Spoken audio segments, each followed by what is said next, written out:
Hello everyone, welcome to Nepal online school. आज यो भिडियोमा हामी क्लास 10 को एसई मा सोधिने गाइडेड राइटिङ को बारेमा हेर्दै छौं, जसमा आज हामी rules and regulation or obligation and provision को बारेमा हेर्छौं है, प्रोहिबिसन को बारेमा हेर्छौं। सो गाइडेड राइटिङ 5 मार्क्स मा आउँछ, जसमा तपाईलाई डाइरेक्सन एन्ड इन्स्ट्रक्सन, त्यस्तै गरी रुल एन्ड रेगुलेसन, त्यसपछि poster or advertisement, and then electronic text message भनेको इमेल लेख्ने, त्यस्तै गरी पोस्ट कार्ड बनाउने, and then congratulation, sympathy, condolence message, good wishes म्यासेजहरू लेख्न आउँछ। And one of them is rule and रेगुलेसनहरू लेख्ने कसरी गर्ने भन्ने कुरा छ। अब रुल एन्ड रेगुलेसन डिफ्रेन्ट ठाउँमा डिफ्रेन्ट हुन सक्छ। लाइब्रेरी, हस्पिटल, स्कुल, जूमा डिफ्रेन्ट हुन सक्छ। यो गाइडेड राइटिङ भएको कारणले मोस्ट अफ द टाइम यसमा चाहिँ तपाईलाई क्ल्यू दिएको हुन्छ। तपाईलाई चाहिँ you will be provided information about rules and regulations that so obligations and provision, तपाईँले के गर्न सक्नुहुन्छ, के गर्न सक्नुहुन्न भन्ने कुरा त्यहाँ दिएको हुन्छ। सो तपाईले कस्तो एक्सप्रेसन युज गर्न सक्नुहुन्छ त, लेट्स सी है त। First one, you are allowed to भनेको तपाईले यो गर्न सक्नुहुन्छ। You are allowed to eat in class हुन्छ त, हुँदैन नि। You are not allowed to eat in class, you are not allowed, अलाउडको negative not allowed. You must wear school uniform, you must wear school uniform. Must भनेर बन्यो भने चाहिँ गर्नै पर्छ है, यो भन्दा अरू अप्सन छैन। यो नगरे हुँदैन, यु विल गेट पनिसमेन्ट भनेर बुझिन्छ।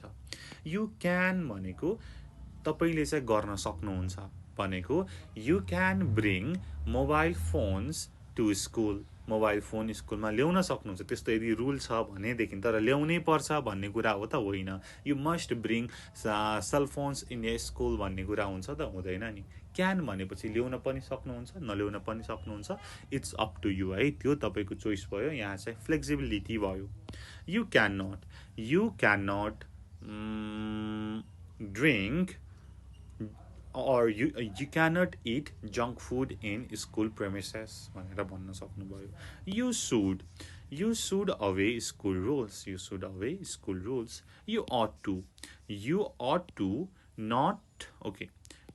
ought not to go out before 1 hour.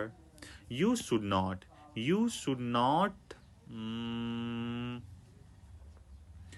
bring any electronic gadgets in school, तपाईले ल्याउन हुन्न भनेर भयो है, should not भनेर भनेपछि। ओके, अब मैले यहाँ एउटा एक्जाम्पल लिएको छु, यो हेरौँ, अनि देन हामीले चाहिँ अरू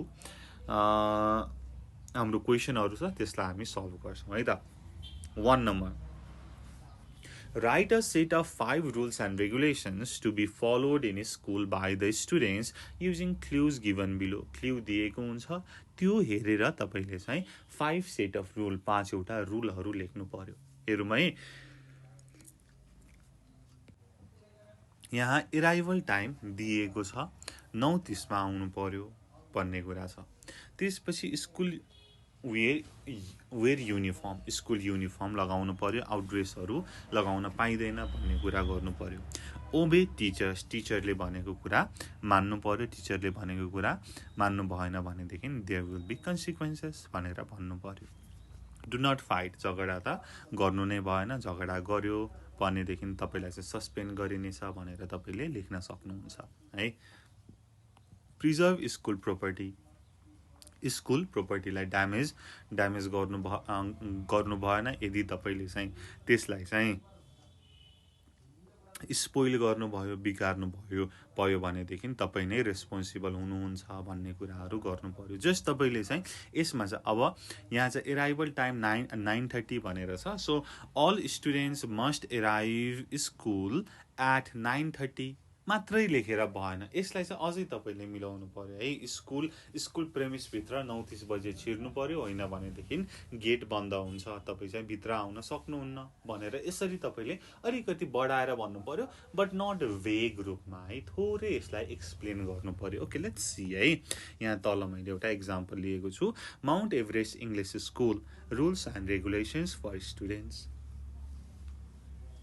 1 Students must enter the school premise before 9:30. The gate will be closed for students' entrance at 9:30. School premise भित्र premise भनेको school area, school compound भित्र विद्यार्थीहरू 39 भित्र छिरिसक्नुपर्छ. स्टुडेन्ट को लागि 39 भन्दा पर गेट क्लोज हुन्छ, entrance गेट क्लोज हुन्छ. त्यो भन्दा पर तपाई ढिला आउनु भयो भने छिर्न पाउनुहुन्न भनेर भनेको छ. Second one, you are not allowed to wear out dresses except the one provided by school as school uniform. School uniform बाहेक तपाईले आउट ड्रेस लगाउनु पाउनुहुन्न. अब यहाँनेरि चाहिँ हाम्रो अप्सनमा वेयर युनिफर्म मात्रै भनेर भनेको छ. हुन त हामीले चाहिँ you are only allowed to wear school uniform भनेर मात्रै भनेको भयो भने तर थोरै यसलाई एक्सप्लेन गर्ने भनेको के त आउट ड्रेस लगाउन त पाइदैन. That's why you are not allowed to wear, this is wear WEAR, wear out dresses except the one provided by school uniform. Okay, next. Obedience to the teacher is important position of students here. Disobedience may result to the punishment. यहाँ माथि हाम्रो क्लुमा obey teacher भनेर भनेको छ. You must obey to teachers मात्रै भनेको भए नि हुन्छ नि त. तर थोरै एक्सप्लेन गर्ने यहाँनेरि हेर्नुस् त obedience to the teacher is important position of students here भनेर भनेको छ. कति मिठो पनि छ.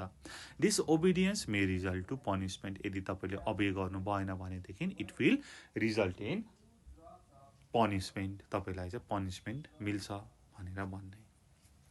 Next, do not fight भन्ने कुरा छ. झगडा नगर्नुस्. अब you are not allowed to fight with your friends मात्रै भनेको भए पनि हुन्छ. तर हेर्नुस् है breaching any rules and fighting with friends is strictly prohibited. यो वर्डलाई हेर्नुस् है सम्झिनुस् भने strictly prohibited भनेको गर्नै हुन्न. Not any options है strictly prohibited. If done it will result to the expulsion from school. स्कुलबाट सस्पेन्ड पनि गरिनेछ, निकालिने पनि छ यदि त्यस्तो गरेमा भनेर भनेको छ. Next, preserve school property. स्कुलको प्रोपर्टीलाई प्रिजर्भ गर्नु पर्यो. School's property is your property. स्कुलको प्रोपर्टी तपाईको पनि प्रोपर्टी हो. Preserving them is everybody's responsibility. यसलाई प्रिजर्भ गर्नु सबैको जिम्मेवारी पनि हो. Spoiling and vandalising the school's property is forbidden. यसलाई बिगार्ने, यसलाई चोरी गर्ने चाहिँ स्ट्रिक्टली फरबिडन छ है. नेक्स्ट वर्ड फरबिडन पनि तपाईले हेर्नु पर्यो. यो चाहिँ गर्नै भएन भन्ने कुरा भयो. सो मेरो यहाँनेरि तपाईलाई सजेसन के त भनेर भन्दाखेरि just don't use simple words. यसलाई धेरै एक्सप्लेन पनि गर्ने हैन. 2 or 1 सेन्टेन्स है 1 or 2 सेन्टेन्समा तपाईले सकाउनु पर्यो. नेक्स्ट, यो अब हामी गरौँ है त. Right a set of 5 rules and regulations to be followed in an examination hall using the given clues. Examination हलमा के गर्ने त भन्ने रुल एन्ड रेगुलेसन हामीले गर्नु पर्यो र थोरै त हामीलाई पनि थाहा छ नि हैन. द्याट्स वाइ अब यो गर्न गाह्रो पनि हुँदैन. एक्चुअली यसको क्लुहरू हेरौँ है त. टाइम 8 AM भनेको स्टार्ट टाइम भनेर भनेको तपाईले चाहिँ एक्जाम हलमा योभन्दा अगाडि नै एराइभ हुनु पर्यो.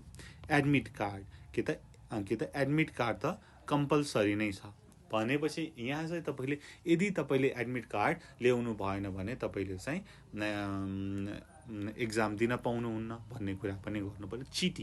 चिटिङ र साइड टकिङको कुरा गर्ने यो चाहिँ स्ट्रिक्टली प्रोहिबिटेड छ. भर्खर हामीले माथि त्यो वर्ड हेरेका छौँ. यदि तपाईले चिटिङ गरेको भेट्नु भयो भनेदेखि यु विल बी एक्सपेल्ड भनेर भन्न सकियो. इसेन्शियल मटेरियल आफैले ल्याउनु पर्यो भन्ने कुरा गर्ने. नेक्स्ट, लिभिङ हल.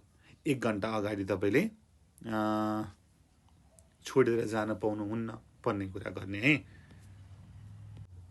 अब हामीलाई यो त थाहा भयो है, नेपालीमा त हामीले सर्र भन्यौं, यो त हामीलाई युज टु छ नि त, प्राय थाहा छ, द्याट्स वाइ यो सजिलै छ। Okay,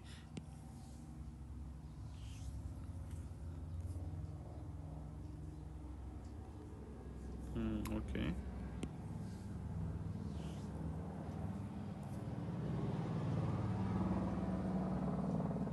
Now, let's do this. Okay, rule number 1. Time 8 AM, 8 बजे हामी त्यहाँ पुग्नु पर्यो भन्ने कुरा गर्ने। So,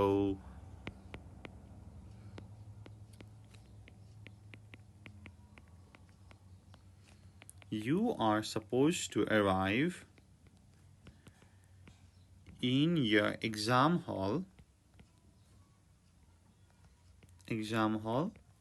before 8 AM, before 8 AM, 8 बजे भन्दा अगाडि आइपुग्नु पर्यो भनेर भन्ने।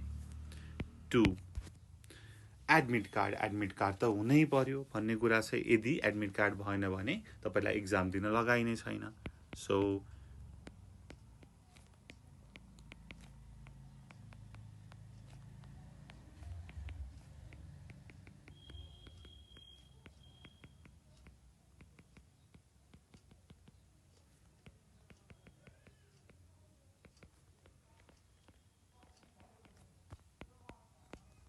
you are not allowed to sit for examination without admit card.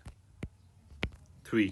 Cheating गर्न पाइयो त पाइएन। अब चिटिङ सँगसँगै तपाईले साइड टकिङ, साथीलाई सोध्ने कुरा पनि यहाँ चाहिँ मिसाउन सक्नुहुन्छ। Also that is also cheating नि त।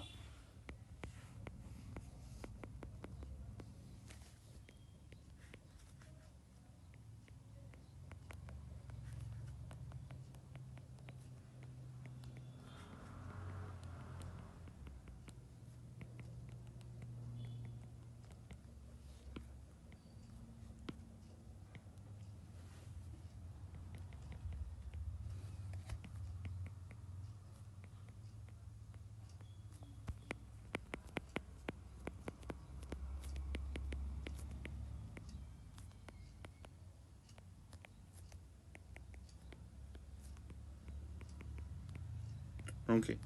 Cheating and side talking are strictly prohibited. You can be expelled if you found to be doing so. यदि तपाईले त्यस्तो गरेको पिटाइयो भने तपाईलाई चाहिँ एक्सपेल्ड गरिनेछ भन्ने कुरा भयो। 4 मा के छ? इसेन्शियल मटेरियल आफैले ल्याउनु पर्यो। मस्ट युज गरौँ।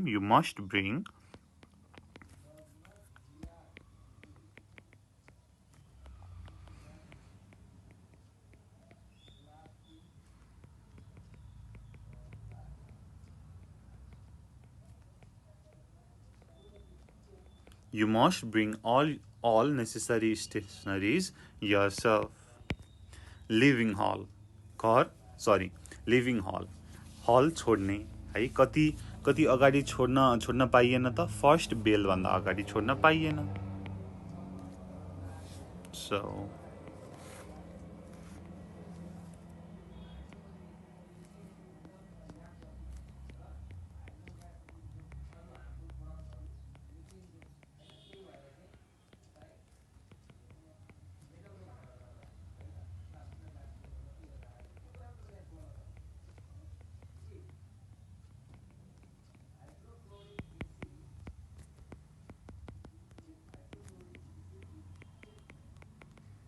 you are not allowed to leave the examination hall before the bell rings. है, यति लेख्न सक्नुहुन्छ। यो 2074 मा सोधिएको थियो।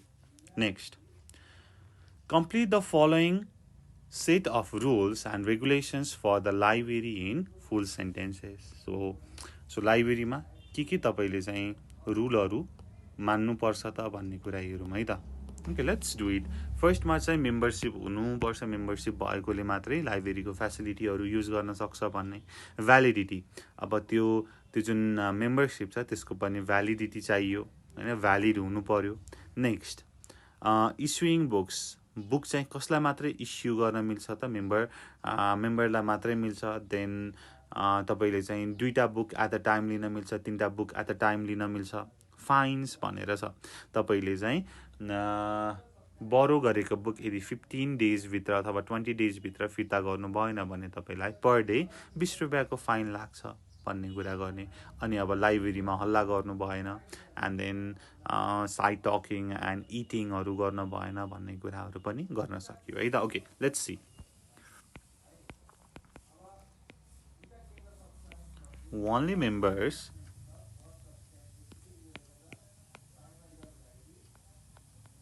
are allowed to use the library facilities.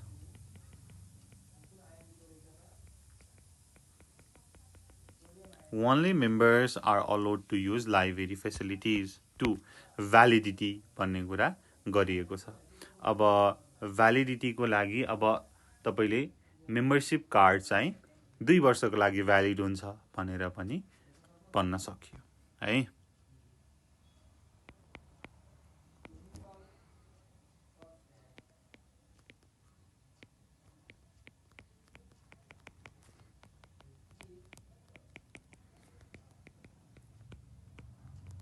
Valid for 2 years.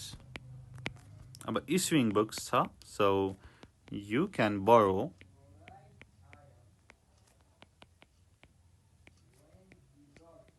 3 books at a time. 3 books at a time. 5.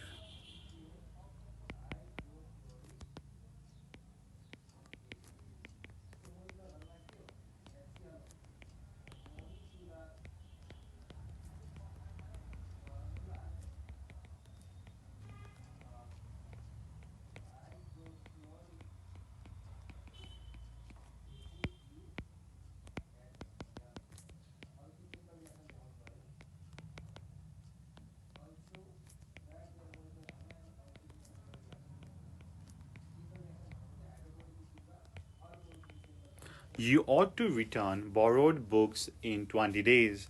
Otherwise, you will be assigned ₹20 per day as fine. तपाईले borrow गरेको बुक 20 दिन भित्रमा फिर्ता गर्नु पर्यो, होइन भनेदेखि के त तपाईलाई दिनको प्रतिदिन 20 रुपैयाँले फाइन लगाइनेछ भनेर भनेको छ। 6.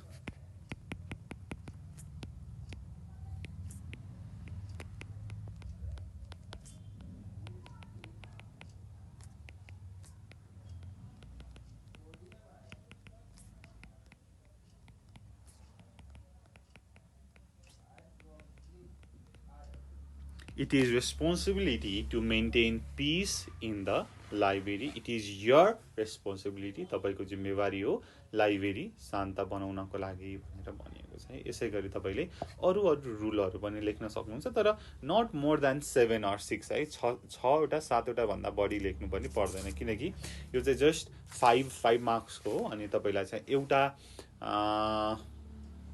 रुलको लागि 1 मार्क्स को चाहिँ मार्क चाहिँ एसाइन गरिन्छ है। द्याट्स वाइ धेरै पनि लेख्नु पर्दैन। Next, write a set of obligation and prohibition to be followed at museum. Museum भनेर छ, म्युजियममा चाहिँ संग्रहालयमा चाहिँ के रुल तपाईले चाहिँ फलो गर्नुपर्ने हुन्छ त भनेर भनेको छ। अब म्युजियममा के त भन्दाखेरि तपाईले डिफ्रेन्ट कुराहरूलाई चाहिँ त्यहाँ भएको कुरालाई चाहिँ छुन मिलेन हैन, त्यहाँ चाहिँ टच गर्न मिलेन, त्यहाँ चाहिँ एरियाहरू क्लिन राख्नु पर्यो। एन्ड देन स्मोकिङहरू, त्यसपछि अरू चाहिँ एडिबलहरू पनि तपाईले खानु भएन। एन्ड देन हल्ला त गर्नु भएन। रनिङ एन्ड जम्पिङ तपाईले चाहिँ उफ्रिने दौडिने पनि गर्नु भएन भन्ने कुराहरू गर्न सकिन्छ है। त्यसको चाहिँ सर्ट एन्ड स्विट एउटा म सरल लेख्छु है त।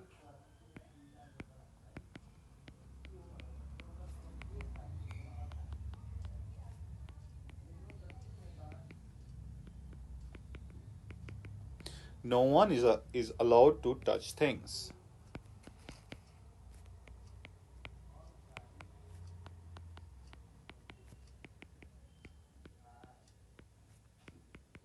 You should keep the area clean.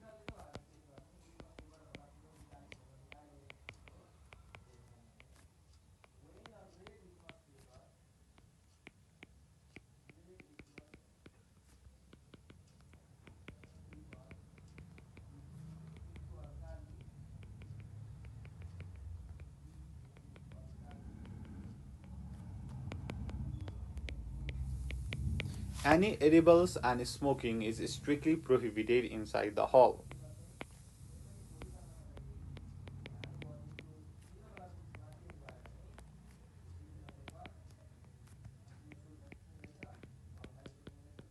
Making noise is not allowed. And then running and jumping.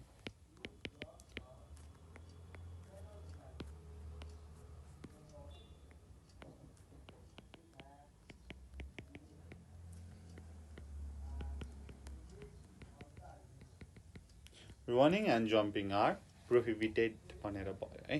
So अब तपाईले यस्तै गरी अरु रुल पनि लेख्न सक्नुहुन्छ. जस्तै म्युजियम छिर्नको लागि सर्टेन फी चार्ज लाग्ला.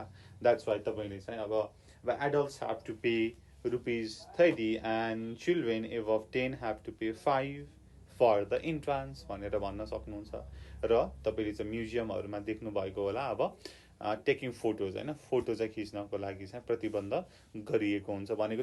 त्यसलाई चाहिँ गर्नै नहुने कामलाई चाहिँ स्ट्रिक्टली प्रोहिबिटेड भनेर भन्ने. Cameras are strictly prohibited inside the museum भनेर पनि भन्न मिल्यो है. म्युजियममा चाहिँ प्राय म्युजियममा चाहिँ फोटोहरु खिच्न पाइदैन. Okay, next. Write at least 6 rules of your classroom. सबैभन्दा सजिलो है. तपाईले चाहिँ आफ्नो क्लासरुमको एटलिस्ट 6 वटा रुल लेख्नु पर्यो. ओके, फर्स्ट रुल के त? तपाईले क्लासमा खानु भएन.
You must speak English except in Nepali period. You should not litter around the class. You should obey your teachers. You have to sit as the teacher gives you the proper seats. You cannot go out or come in without the permission of teacher or class captain. Only 2 students from a classroom are allowed to go out at a time भनेर यसरी भन्न सकिन्छ है. यो चाहिँ हाम्रो rule भयो. अब क्लासरुमको त धेरै रुल हुन्छ, यु नो इट, त्यही भएर मैले यसलाई धेरै लेखिन. सो यो कुरा भयो. अब तपाईले यसमा डिफरेन्ट वर्डहरु जान्नु पर्यो.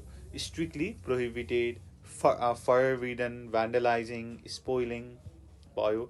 एन्ड देन माथिको हाम्रो एक्सप्रेसनहरु छ. तपाईले यति एक्सप्रेसन जान्नु पर्यो. र फाइनल्ली म के भन्छु त, तपाईले यदि रुल्स एन्ड रेगुलेसन लेख्दै हुनुहुन्छ भनेदेखि जुन तपाईलाई क्लुमा दिएको छ त्यो डाइरेक्टली नलेख्ने. यदि तपाईले यो चाहिँ मान्नु भएन भने तपाईलाई यस्तो हुन्छ है, यो चाहिँ गर्नै नहुने हो है भनेर पनि लेख्ने. जस्ट डाइरेक्टली नलेख्ने भन्ने कुरा मैले तपाईलाई गरे. ओके, यो कुरा भयो है. हामीले केही क्वेशनहरु पनि गर्यौं र नेक्स्ट भिडियोमा यही गाइडेड राइटिङमा सोधिने अरु क्वेशनहरु हामी लिएर आउने छौं है. सो यो भिडियो तपाईलाई कस्तो लाग्यो कमेन्ट गरिदिनु होला. र यति भन्दै thank you so much for watching. Until next time, goodbye, keep learning. 𝘀𝗁𝘂𝗱𝗃. Piece.